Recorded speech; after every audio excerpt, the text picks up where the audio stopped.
నా పేరు షేక్ బాబా సలాబ్.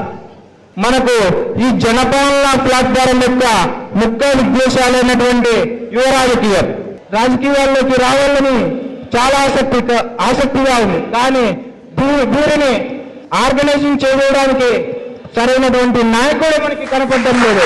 నాయకుడు ముందుకు వచ్చినా కూడా నాయకుడు తన యొక్క స్వలాభం కోసం యువతను వాడుకుంటున్నాడు. ఇది చాలా దుర్మార్గమైన విషయం. మన సభ్యులతో ముందుకు వచ్చిన నాయకుడు మనల్ని కాదని తన యొక్క సొంత లాభాల కోసం రాజకీయ క్షేత్రంలో రాజకీయ చదరంగంలో మనల్ని పావుగా కదులుతున్నాడు. ఇలాంటి వారిని ప్రశ్నించాలి. ప్రశ్నించడమే ముందున్న ముఖ్యమైనటువంటి ఆయుధం.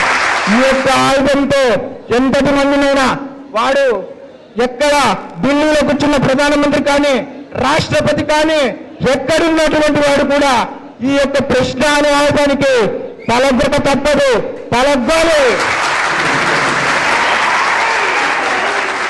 బాబా సలాం ఇంతకుముందు చెప్పినటువంటి యూత్ ముందుకు రావాలా అంటే రాజకీయాలకు ముందుకు రావాలా అంటే ఒక నాయకుడు అనేది సపోర్టింగ్ ఉండాలా. అట్లాంటి సపోర్టింగ్ నాయకుడు మనకి దొరకలేదనే ఉద్దేశంతో యూత్ రాజకీయాల్లో రాణించలేకపోతున్నారు.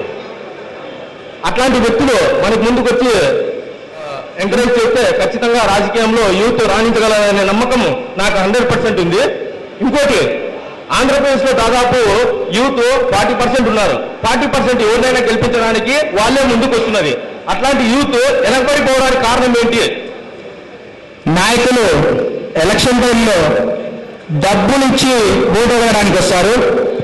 ఏ నాయకుడైనా కూడా డబ్బులు ఇవ్వకుండా ఓటు వేయడానికి మీకు ఇంట్రెస్ట్ ఉందా అనే ప్రణాళికతో అనే నినాదంతో ముందుకొచ్చినప్పుడే ఈ యొక్క ప్రజాపాలన మరియు యువత అనేది రాజకీయాల వైపు రావడానికి ముందుకు పోతుంది.